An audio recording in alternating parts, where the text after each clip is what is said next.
Lord Sahib, it is live now. Okay. And I'm okay. So we have Shashi Balaji also. She has joined in. Shashi Balaji. Shashi Balaji is a very Dean of Indology in Bharati Vidya Bhavan, and she is also a part of ARSP, Antarashtriya Sahyog Parishad. All right, I know her. Yeah, Dr. I'm very sorry. I understood. And my regards to you, Shashi Balaji. Regards to you. We organized. I attended the conference you organized for Romas. That's the time I met you. That's the time I met you, Shashi Balaji. She is a very prominent person. She's very learned person. She has many publications, and so welcome to you. All right, so we go. We start with our presentation now, and before that, I would like to introduce Inija, Honorable Inija. She please make her co-host because I think she's entering again. I think some problem with that. Please make her co-host. Okay, I'm going to share my screen. We also have, let me introduce you to one more person, a very important person who has joined in today is Honorable Serge. Honorable Serge has just joined in and he is from Brittany, France. He's from Brittany, France. We are going to have in a couple of weeks his lecture on megalithic structures that is scheduled. Honorable Professor Serge de Goria, we welcome you for today's lecture. I'm very happy that you have joined in today for the first time. And he is a very learned person from Brittany, and he is expert on megalithic structures of the world. So we will be having his lecture in our series. We have already scheduled it. And when I sent you the scheduled lectures, I've mentioned about megalithic structures from Brittany, France. So we welcome you today, Honorable Serge. So we begin with our presentation. First of all, I welcome all the participants. And I also welcome Honorable Inija. Honorable Inija, it's a great honor for me to have her here today with us. She's a very, very prominent personality, not only in she's not only important for personality in India, all over the world. So she is the highest priestess of the Romua community of the Baltics. But let's not restrict Baltics to just Lithuania or Latvia. It was a very culturally, it was a very large area, which extended right up to even Poland, Estonia, Belarusia, and also part of Russia, and many, many countries. At one time, Lithuania was a much larger than Russia, much larger than Russia. It extended from Baltic Sea to Black Sea. It's a very big kingdom. So the Romova represents the traditional cultural group of Baltic people. She is the highest priestess. And I will not say that it's not exaggeration. The kind of struggle people of Baltic people have gone through against the church and saving their culture, I can equate her to the Shankaracharya of our Hindu culture. Because to fight for more than thousands of years, saving the country, saving the culture, fighting against all odds, it's a remarkable job. And she heads that organization, the cultural organization. So we are very, very proud to have her today. Now her husband, late husband, Jonas Trinkunas, he was the first priest, the highest priest of Romova, he was also a freedom fighter. He was a freedom fighter.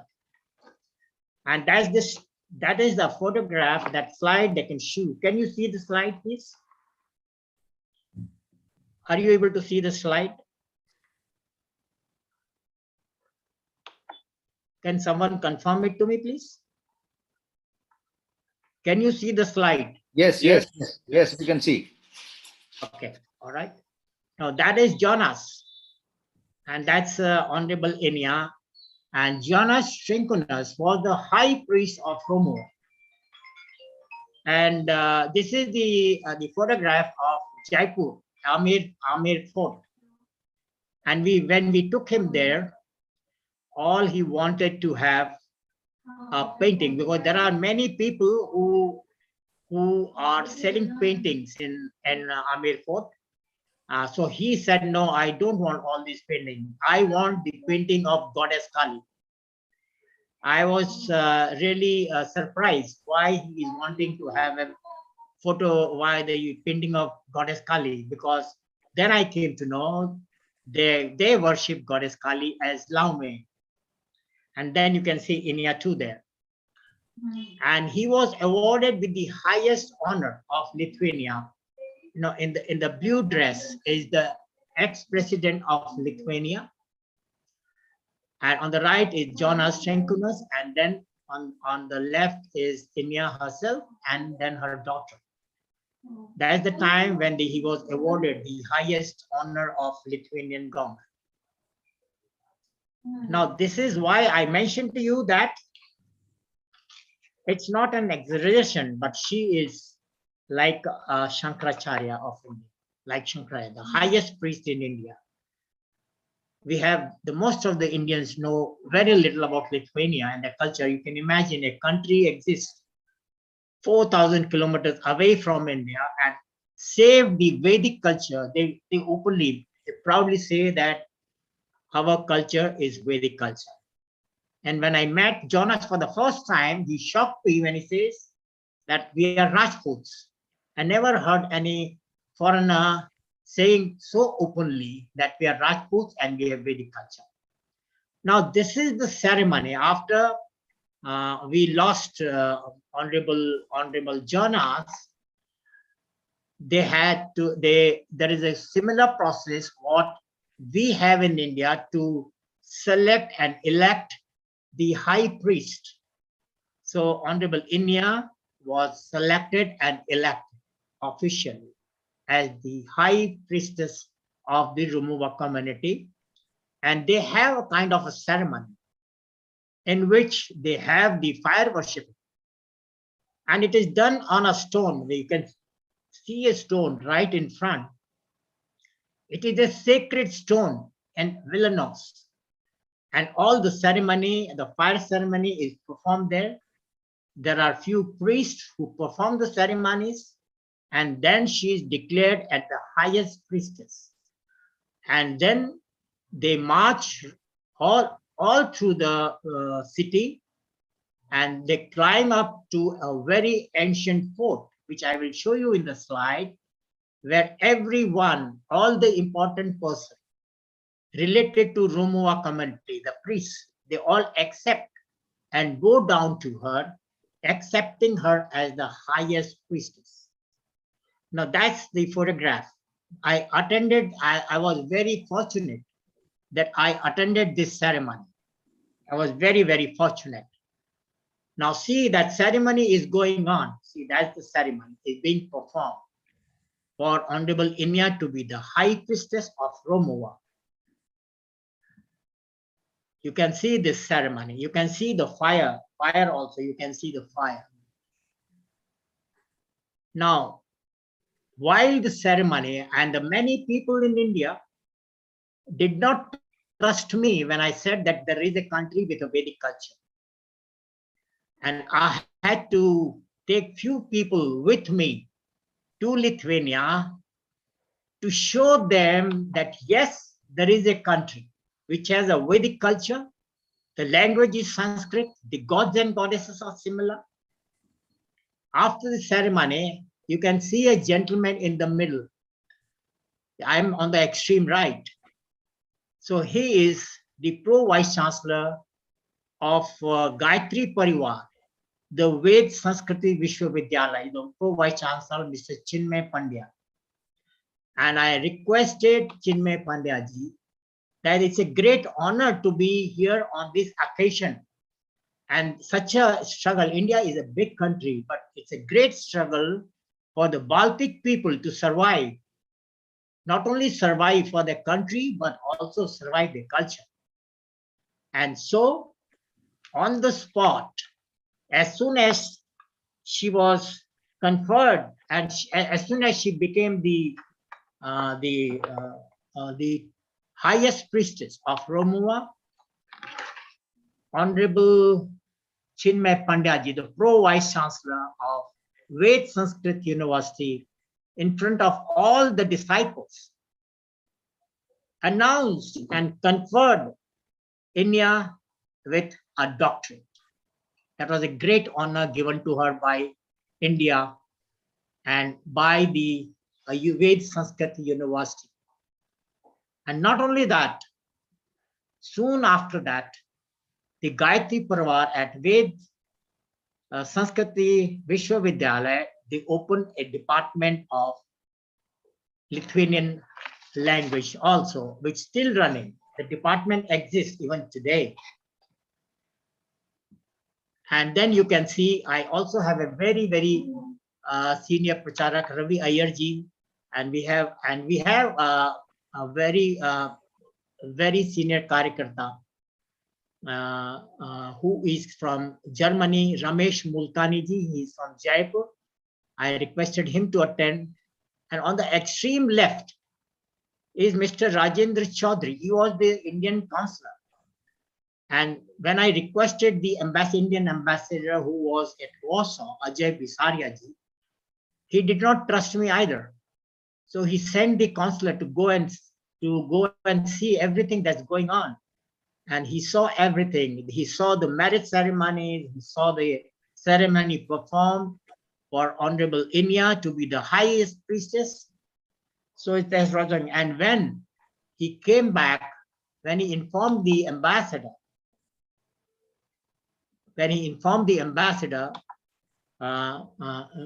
so that is the procession. See, that's the procession which is going in the main town of Balanos, which is the main square.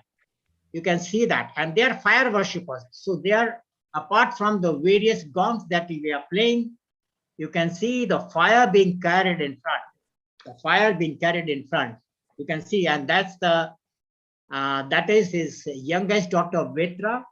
She plays Kankhal very well, instrument, the sacred instrument of the Baltic people, and she sang Vande Mataram. She sang Vande Mataram in India. They feel so proud to be close to India. See how the sacred fire is being carried in front of the procession, and then taken, and then they moved right up to the sacred hill, which is right next to the main town of Valanos. Again, a ceremony is performed, and all other priests, they accept her as the high priestess. You can see my wife honoring her with a shawl, and you can see me also bowing down to her, touching her feet, taking her blessings. And we also accepted her as our priestess. And you can see how they go around. And I do not know whether you can see the full slide. The stick is something like what we have with the Shankaracharya in India. Exactly the same kind of stick they are holding. And then our ambassador, he is now ambassador of Canada, Mr. Ajay Bisaria. You can see him here, right? And then he himself came down and he met all of us. And he was so surprised that I am the ambassador of this reason. I do not know about Lithuania, that we are so close to Lithuania. We also have another gentleman, Gintaris, also a freedom fighter. He wrote a book, and we released his book in New Delhi. And that's Mr. Ajay Bisaria. You can see me with him. he honored us by throwing a grand party to all of us, including the Romua people. Now, when you talk of freedom struggle, it reminds me of Chittor. We know why Chittor is famous, because of the Johar. And Jonas and Inija, when they came to us, they wanted to visit Chittor. I said, why are you so keen to go to Chittor? He says, our people also fought with the Livonian army for 300 years. Can you imagine? 300 years the Lithuanians fought to save their country, to save their culture. And then they had to go through Johar. That is self-immolation. And that's the place, that's a sacred place for them. And that's where you can see me standing right in front for 300 years. Can you imagine? 300 years they fought with the church army. And that's the mayor on the left, extreme left. You can see me in the middle, Honorable Inija there. And that's the whole story of the sacred place. And that's what Honorable Inija told to the press in Ranchi, in one of our tribal functions, the sports. That's what she told the press. Bharat hamari dusri matrabhumi hai. The mother, India is our second motherland. Well, that was the short introduction. That was the short introduction. And we are very honored to have you, Honorable Inija, today with us. And I'm sure we all are very eagerly waiting to listen to you. You can share if you have a slideshow, you can share it with share screen. And please go ahead with your presentation. Thank you.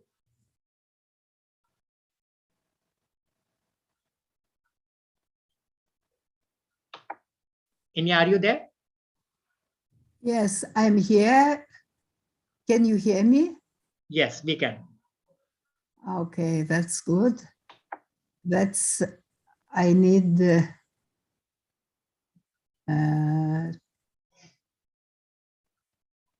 to start my presentation. Okay, before starting, I just want to thank you, Maturji, for inviting me to such a wonderful meeting. Of course, I remember times when we could meet live, and it was fantastic times, and I still miss of my great Hindu friends and of my second motherland, India. But I hope that we can meet soon. So now I need to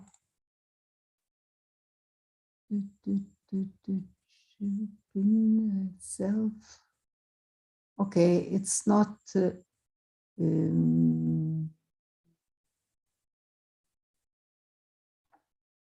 At the bottom middle, there is given share screen. There's a green. Okay, so okay, so thank you for saying me. Screen, okay, screen, iPhone, not iPhone. Books. Okay. Screen. Let's see what screen we have.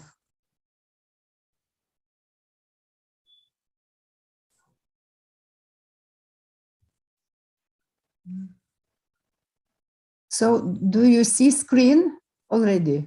Not yet, not yet, not yet, not yet. You please share screen once again. At the middle bottom, there's a green. More share screen. Okay. Now. Once again. Okay, I'll try once again. Once again.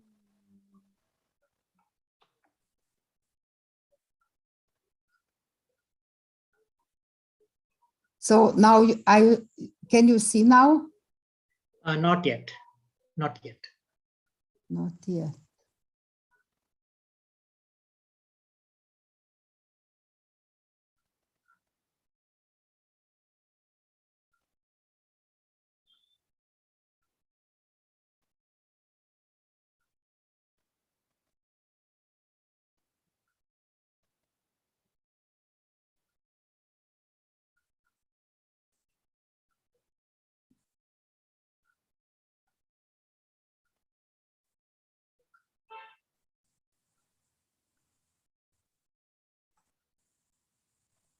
Now?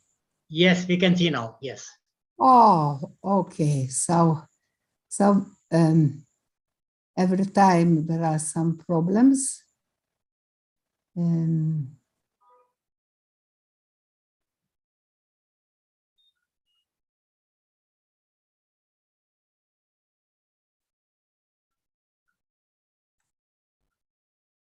Okay.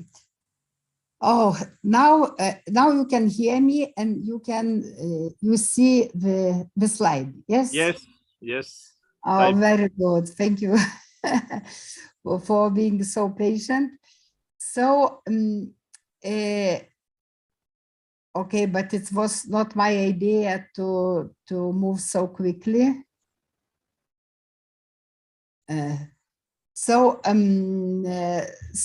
Yes, we thank can you, do. Maturji, for such a wonderful introduction.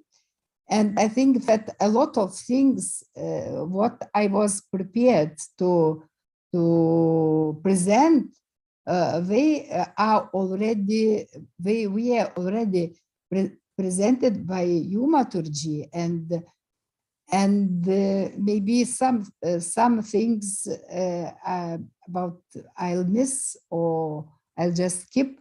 I just wanted to ask how much time do I have for my presentation?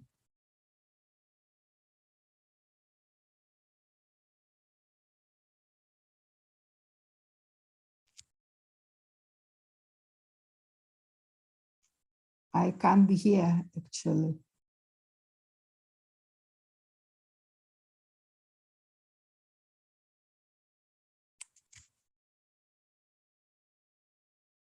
Okay, sorry, but I can't hear.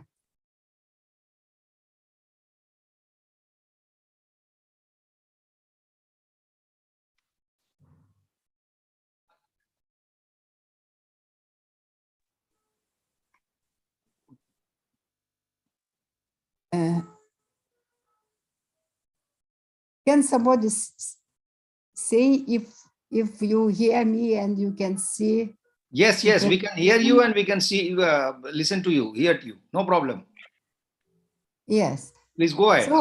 So okay, when I start, just I need to close the door.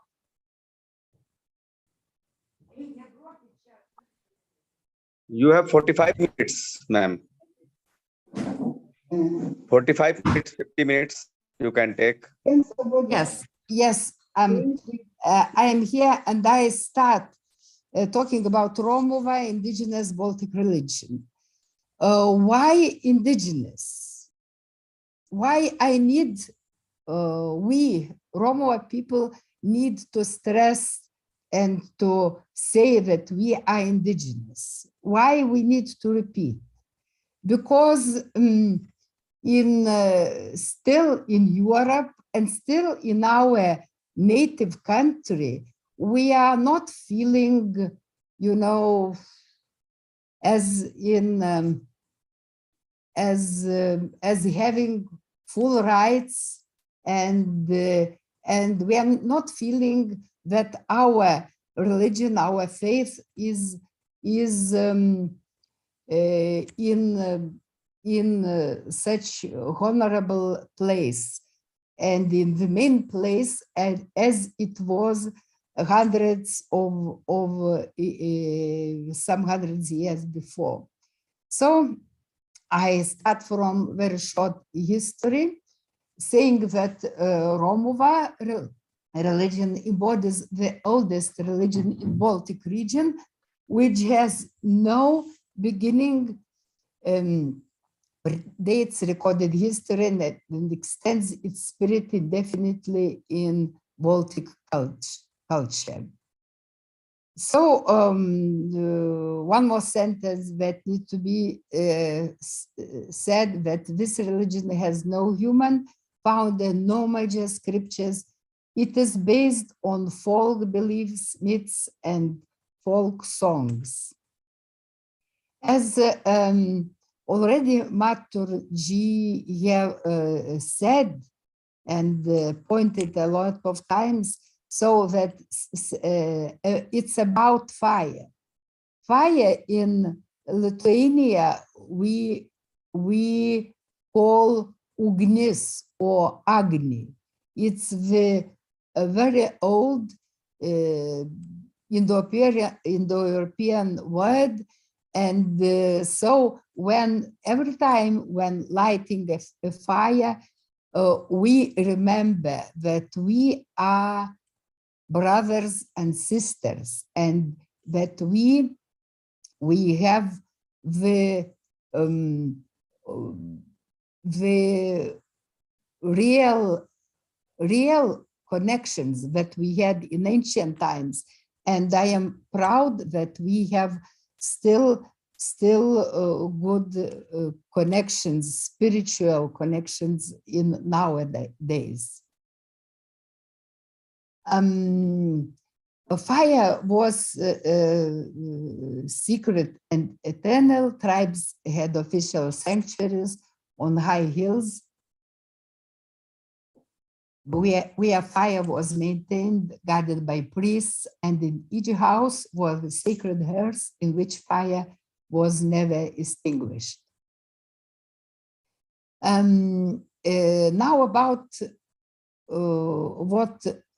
why we call ourselves Romova. It is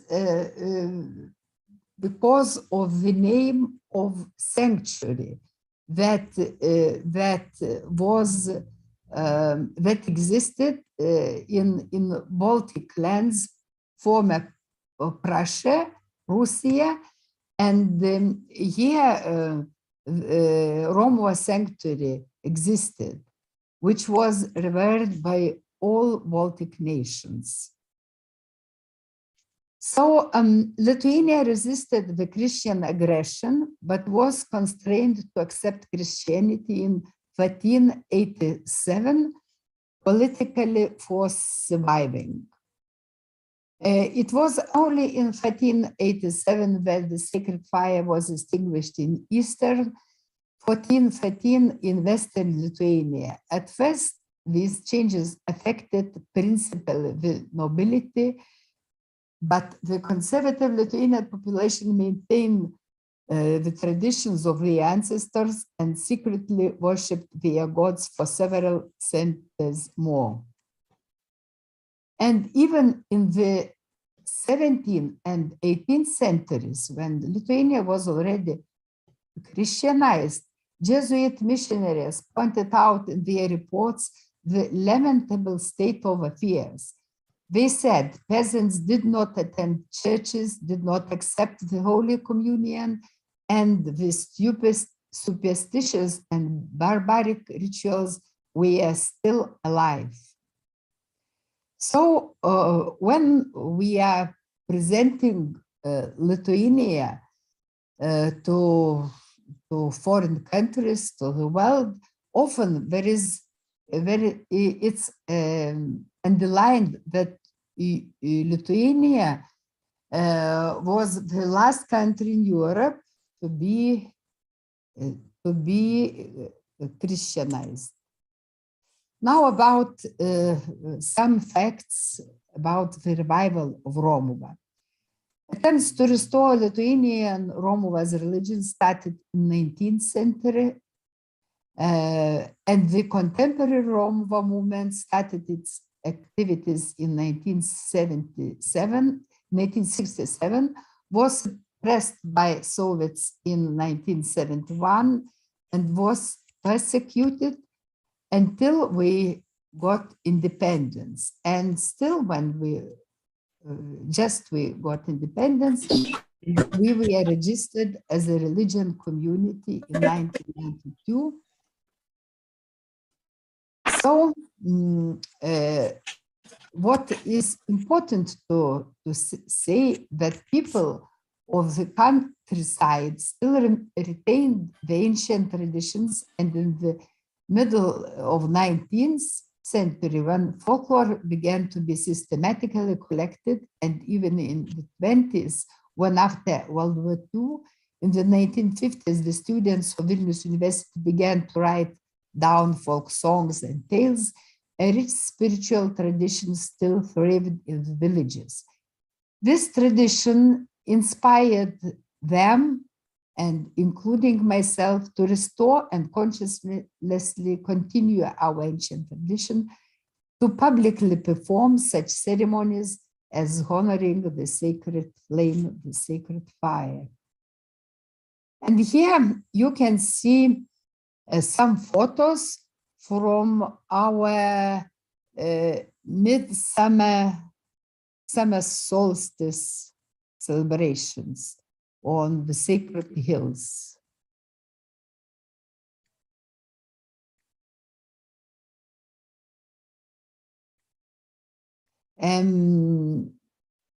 Maturji already said about my late husband, Jonas Trikunas, who was founder of contemporary Romova. And in 2013, he was awarded by Lithuanian's president for maintaining the traditional culture. And he has the photo of our community with the Lithuanian president. What I need to say again, that Romova continues the spiritual tradition of ancestors. And the source of Baltic religion is the living, uninterrupted, unwritten tradition of spiritual practice. There are manifestations of it in the old songs, tales, legends, customs, and other heritage of our ancestors. We celebrate calendar, family, and personal holidays. We conduct our rituals at either domestic or public sacred places, which we called alkos. The ancient Lithuanian folklore is one of the sources of Baltic religion. The dainas or chants, which represent the singing tradition, allow us to reconstruct a metaphysics in which the highest aim of human life is to live in harmony with the will of the gods, with the rhythms of nature, and with the other members of society.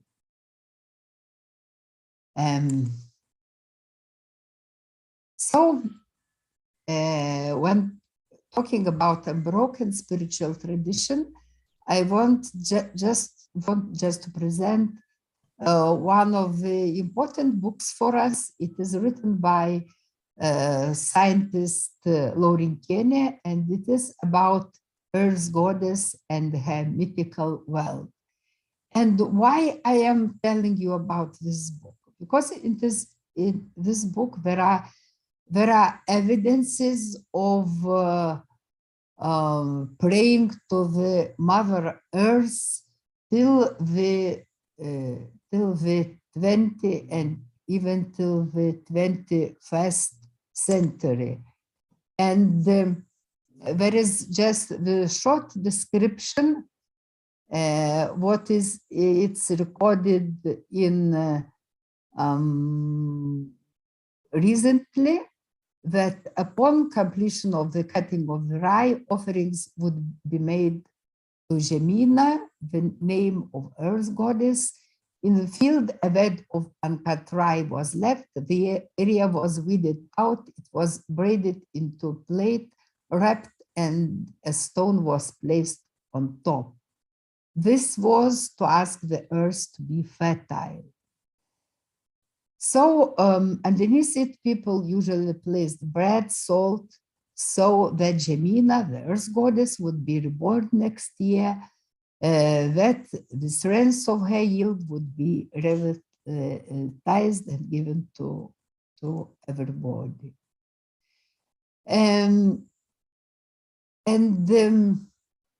As I said, that we have a lot of heritage left in our singing tradition, and we are very proud of it.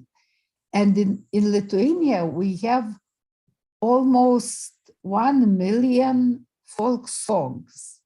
Can you imagine in such a small country which has 3 million inhabitants, or we have, you know, such a lot of amount of songs, and that inspired us to reconstruct our sacred singing. And there are CDs, not of all of them still written here, but which we produced with our singing group. And they are about devoted to Laima, goddess of faith, to goddess of earth, to fire goddess, and so on. Now, I think that for you, maybe it will be interested to know about main tenets of Romova. So, as I said, that we had no written scripts, and these tenets, they were written by late Krivis, my husband Jonas Trimkūnas, and he was studying the folklore and the living folklore tradition all his life. And so what he discovered, and what is very important for all Lithuanians, and I think it's for all people of Baltic countries, and not also, and I think it's important for all of us. So the main tenets of Romova: the world is alive. Life is understood in a much wider perspective than just biological life. So for us, the sun is alive, as are trees, rocks, water. We must love and respect life. That is why our world outlook must be respectful.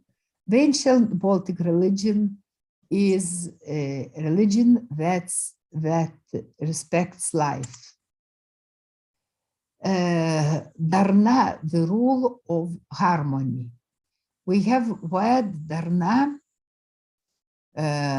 which is close to Hindu Dharma, and the essence of it is that the world is harmonious, but this harmony isn't regular. It sometimes disappears.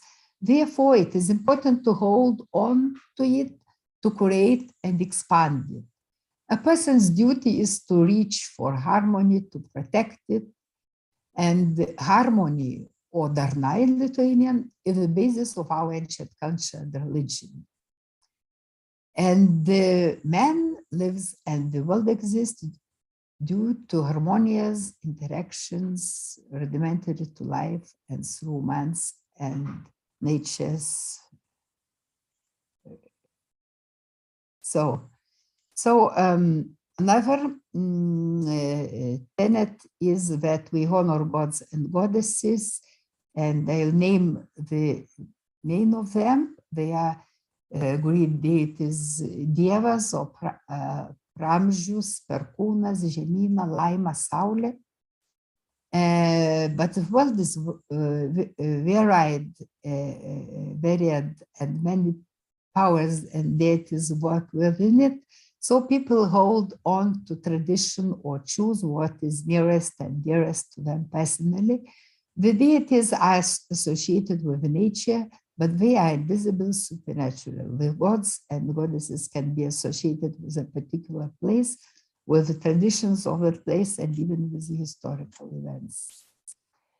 The world is eternal. It is continuously created by the eternal godly powers. According to Lithuanian mythology, the world is created and recreated by at least two gods, light and darkness, creation and destruction, which are called devas and wellness. Their relationship created harmony,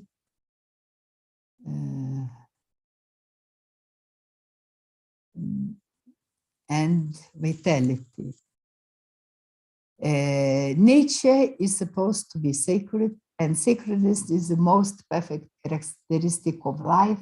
It unites everything. Our people grow and cultivate their land. Lithuanians consider their home sacred. Without its land, and a nation cannot survive and remain as itself. Therefore, we must love and respect our earth and protect it. Then the next one, that man is born good and devil appears only when harmony falls apart. The most important aspect of morality, the golden rule, teaches that one must do unto all other living things what they would want to be done unto them. Never do anything that you wouldn't want done to you. Honoring of ancestors. We are thankful to our ancestors for our existence, our language, our homeland. This is why we constantly have to remember them and express our respect. The Baltic Faith unites all those who believe, living and deceased. Death is a part of nature.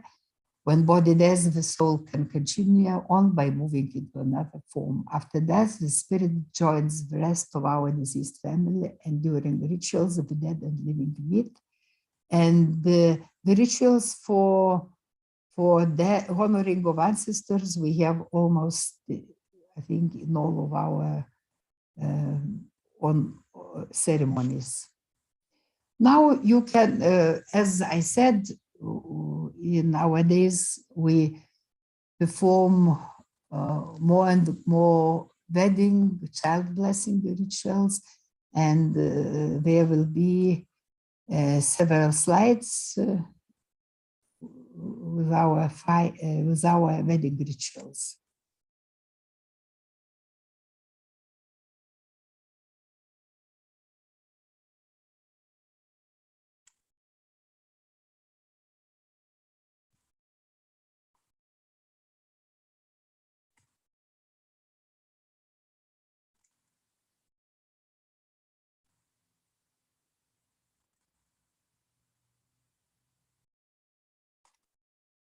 So there are some slides from this slide is from Spring Festival. This is our temple in our Romova village. Jonas Trimpunas is performing fire ceremony. And there's one of the slide of summer solstice celebrations. As you can see, everywhere fire is lit in different forms. So now I think that for you, it will be important to know about our legal status of Romova now. As I said, we had possibility official to register our religious community in 1992. But according the law of religions, in Lithuania, there is division of religious communities into three categories. So if you are registered it doesn't mean that that every religion has the same status.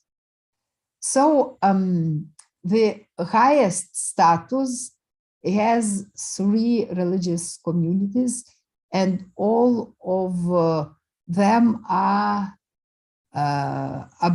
Abrahamic. They are called and recognized as traditional religious communities. So, after 25 years passed after our official registration, we had possibility to apply to have a little bit higher status.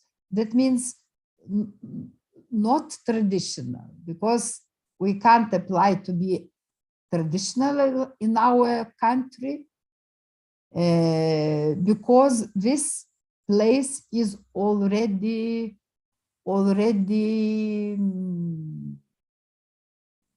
taken by Abrahamic religions. So we can't be traditional. But here we applied for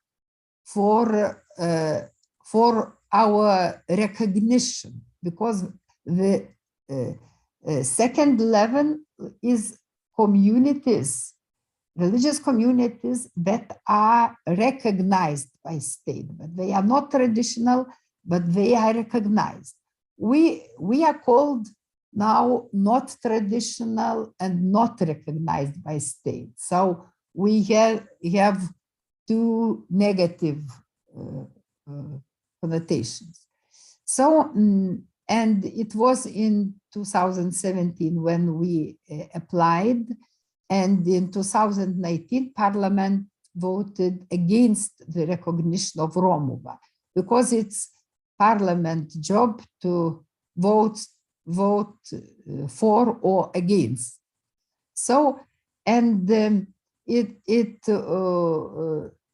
was because Christian church authorities did everything to persuade Parliament members to vote against us. So we sued Lithuania to European Court of Human Rights, and Strasbourg European Court of Human Rights has ruled that Lithuania has violated the human rights of Romova by not recognizing our religious community. And it was written in their decision that existence of a majority of a historical predominant religion cannot justify discriminate against minority religious groups, and opposition of an authority of that religion could constitute objective and reasonable justification for refusing state recognition to the applicant association. And the members of parliament who voted against the granting of state recognition did not remain neutral and impartial in exercising their regulatory powers. And the true religious pluralism is vital to the survival of a democratic society. So we have very strong support from Strasbourg, and so this decision we got last year. Last year, and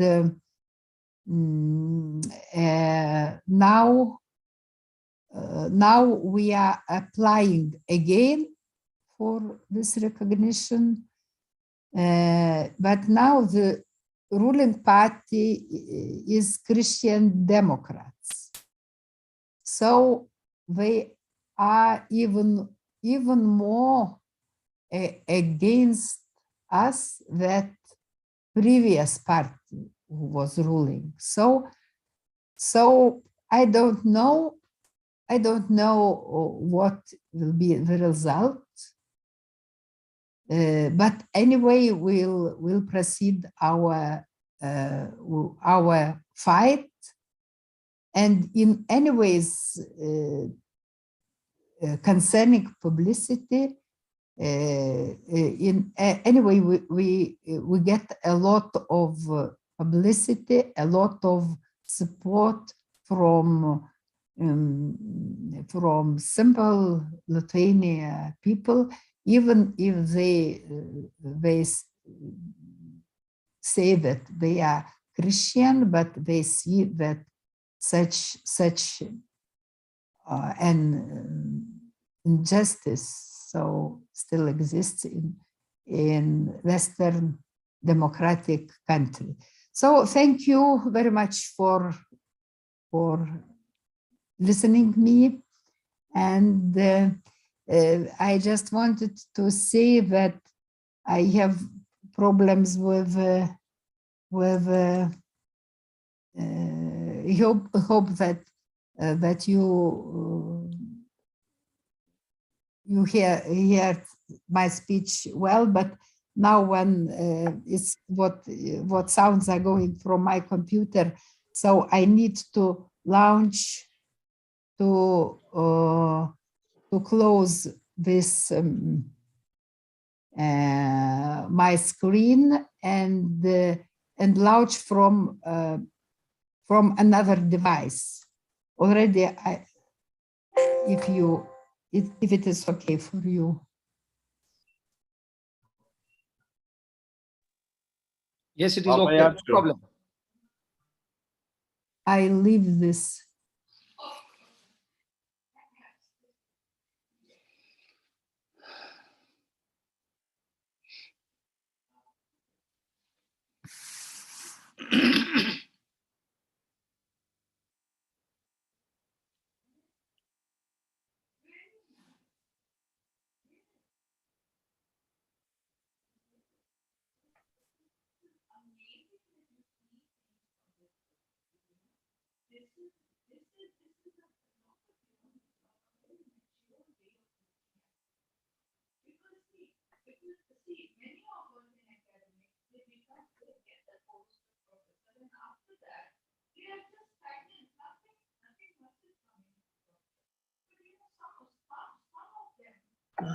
Inija, please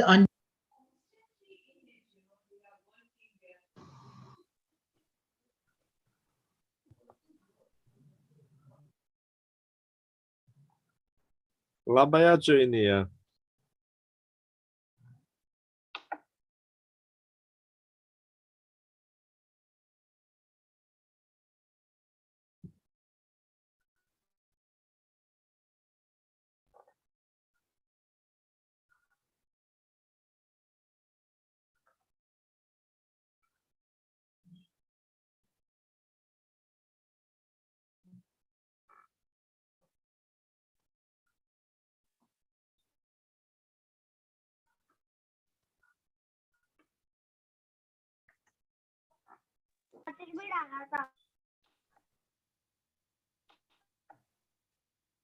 Hello.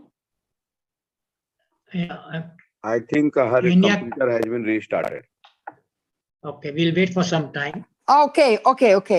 It's okay. Okay, we can She's talk. back. Yes. Excuse me. Welcome back. Okay, welcome. So, have you finished your presentation? People are asking questions. Yes. Okay. Shashi Balaji, please go ahead, Shashi Balaji. Ask your question. Can you? Actually, Yeah, it's we can. not just a question, but I just wanted to thank the speaker for the presentation. And I must say that it is not what she spoke about. Open-mindedness is not just required for Lithuania, but for the whole world. We cannot keep on crushing the indigenous, the traditional knowledge and the belief system of the people. So there are 100 of things which bring us close to Lithuania. Lithuania has preserved the Sanskrit language in the best way in entire Europe. They have the 10 tenses, the vibhaktis, the neutral gender, and many things. So it's a great opportunity to listen to her, and we are always in support of her. I have met her in India, in Delhi, and I'm a great admirer of her and the work she's doing. Thank you. Thank you. Thank you very much. We have Thank Suresh you. Raji. Suresh, go ahead, ask your question. Namaskar, Ms. Lithuania. Namaskar. Namaskar. Namaskar. I had a small correspondence with your late husband, Jonas Trigunas, many years Yeah. ago. And I understand the surname Trigunas stands for three gunas, like Satogun, Satvik, Rajsik, and Tamsik. That's what he told me. Yeah. But absolutely maybe. brilliant, and so good to speak, listen to you. Wonderful. My very best wishes. Thank you. Thank you so much. Okay. Any more questions, please? Any more questions? Mathurji, one question. A few minutes. More questions? Yeah, please go ahead. Thank you so much, Inija. My question to you is, when European bodies are supporting you, why can't your MPs, members of parliament, they can also support you? My problem is that they might be thinking that Christians, if they recognize in one country, there will be a kind of cascading impact on the continent, and there will be many more countries where indigenous religions will have to be recognized. So do you think that may be one of the reasons why they are so much hesitant or opposing or something like that? Yes. I think that they are afraid of us. They can you imagine if somebody killed a person and it was a long ago and everybody forget about it and so on, but suddenly the door opened, and this person who was killed a long ago, he enters your apartment. So they are claiming that they have killed us hundreds of years ago and that we don't exist at all. So this is the main argument, that we are such kind of such new, such just, have no roots and so on. So they are afraid of us very much. So I think that it's one of the main reasons. Okay, Shailenji, any more questions? Yeah, then from Veena Shetty. Veena-ji, go ahead. Yes. In Greece, the indigenous people had to file a lawsuit to be recognized as a religion because the Greek constitution only recognized Christianity, Islam, and Judaism. So I don't know if there's some procedure by which you could file a lawsuit or something so that at least it comes in the public eye and becomes a subject of discussion. Yeah. Yes, you're right.